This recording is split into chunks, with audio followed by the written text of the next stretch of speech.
Okay, so today we're going to learn how to use the PADI RDP to do a 3-dive profile. Now, I use the metric RDP, the Recreational Dive Planner. However, the methods used on the metric are exactly the same as the methods that you would use on the Imperial version. So I'm sure you can follow along and appreciate how it works out. Now, there is a written explanation of how this all works out on my blog, and I'll put a link to that just below. So let's get started.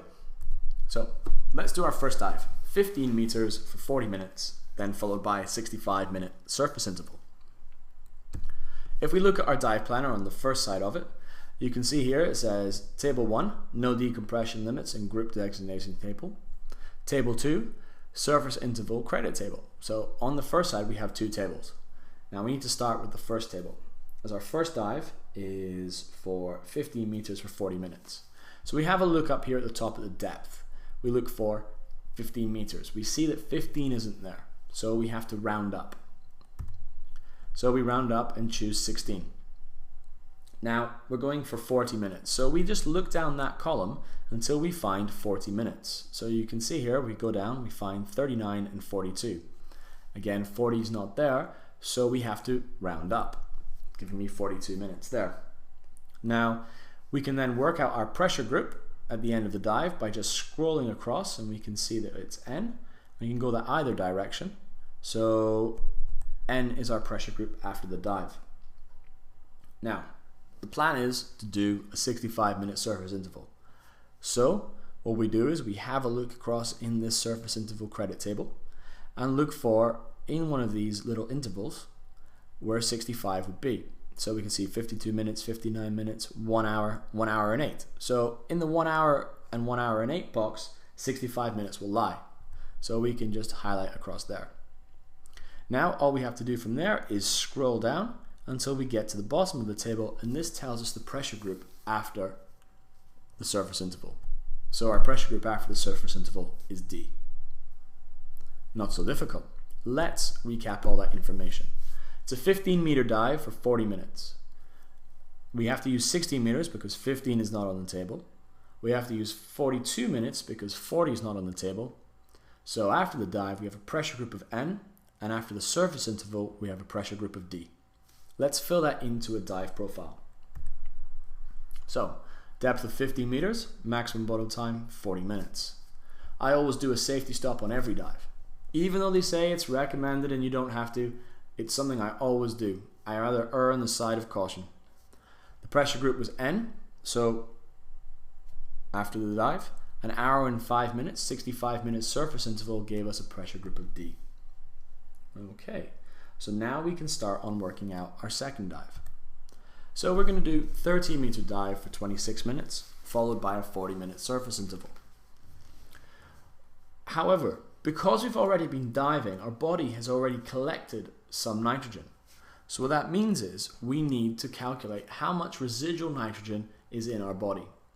And the third table allows us to do this. So turn our dive profile over, the dive card over, RDP, and have a little look and see. So we finished the dive with a surface pressure group of N, and then we finish the surface interval with a pressure group of D. So we find D on the surface interval at the top, and we're planning a dive for 13 meters. So we go down, look at the depth. So we've got 10, 12, 14, 16, no 13. So let's round up and we use 14. Now if we just go down from the D and across from the 14, we find that we have this little box here, 22 and 76. 22 is the residual nitrogen time, and this is in minutes, and then the 76 is the adjusted no decompression limits. This tells us that we can spend no longer than 76 minutes at the bottom. So our actual bottom time, the time we plan to dive, should not exceed 76 minutes. We're alright because our actual bottom time is 26 minutes. So let's calculate the RNT, residual nitrogen time. We have an RNT of 22 minutes. We add this to our actual bottom time of 26 minutes. This gives us a total bottom time of 48 minutes. we only need the 48 minutes to calculate our pressure group at the end of the dive. We won't be diving for 48 minutes, we'll only be diving for 26 minutes. So, we were diving for 13, 13's not here, 13 meters, so we find 14, and we scroll down looking for 48 minutes.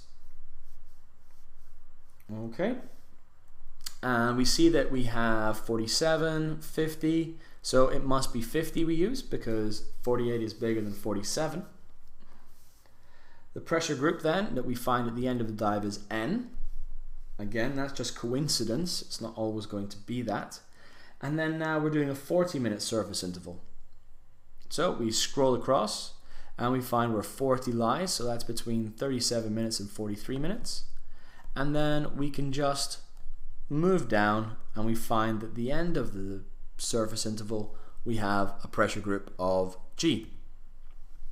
Okay, easy enough. So we can fill all this information in. So let's recap. We were at the 13-meter dive for 26 minutes. We use 14 meters because 13 is not on the table. We use 48 instead of 26 because we have to account for the residual nitrogen time, and we work out our total bottom time by taking the residual nitrogen time plus the actual bottom time and adding them together. So that's 22 plus 26 equals 48 minutes. However, 48 minutes is not on the table for the column of 14. So we have to use the next one, which is 50. Our pressure group after the dive is N, and our pressure group after the surface interval is G. Let's fill that in. So we fill that into the dive profile. 26 minutes at 13 meters. Notice this is the time we dive. We don't dive for 48 minutes, we're diving for 26. Here's our residual nitrogen and actual bottom time calculation here. Again, 3-minute safety stop. I do it on every dive, no matter what.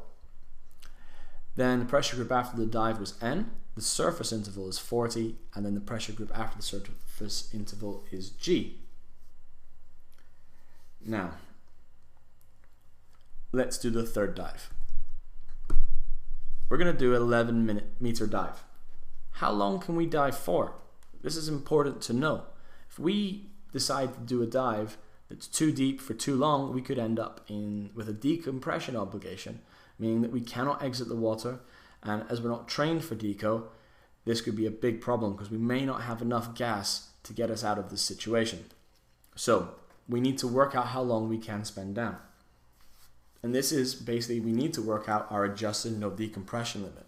It's called adjusted because so far we have been taking gas on board.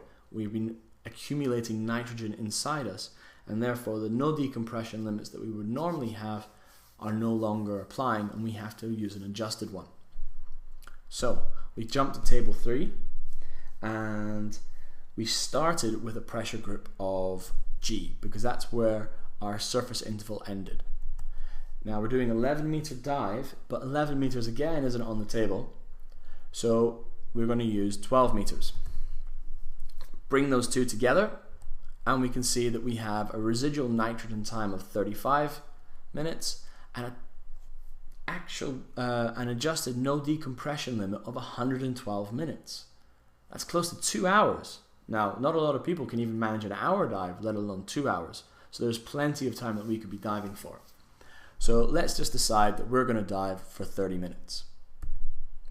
So we have a residual nitrogen time of 35 minutes, a maximum time of 112 minutes. So the dive that we plan to do cannot exceed 112 minutes.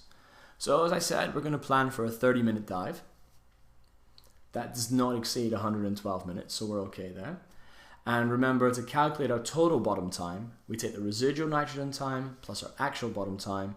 So 35 plus 30 gives me 65 minutes. And that's what we're going to use in the table to calculate our pressure group at the end of the dive. So 11 meters isn't on the table, so we use 12. We're doing we have a total bottom time of 65 minutes. We scroll down and see that we have 62, 66, so we can only use 66. This puts us in a pressure group of O. Now, as we're finishing our diving after our 3 dives, we can stop there. If we were doing a 4th dive, we would just continue on, work out the surface interval, work out the pressure group at the end of the surface interval, and continue like that. So let's recap for dive 3. We're doing 11-meter dive. However, that's not on the table, so we must use 12 meters. We got the 65 minutes for our total bottom time by taking how long we're actually going to be there, which is our actual bottom time, ABT, adding it to the residual nitrogen time, which was RNT, which is 35. So 35 plus 30 gives me 65 minutes. Now, unfortunately, 65 minutes is not on the table, so we use the next one up, which is 66. And as you found out as we got across, scrolled across from there, that the pressure group after the dive is O. Now we can complete the table. 11-meter dive, 30-minute bottom time. Remember, we're not diving for 65 minutes, we're diving for 30 minutes. And then a pressure group after the dive of O. Okay, so I hope you found that useful. If you have any questions, leave them in the comments below, and I'll try and get back to you. Thanks for watching.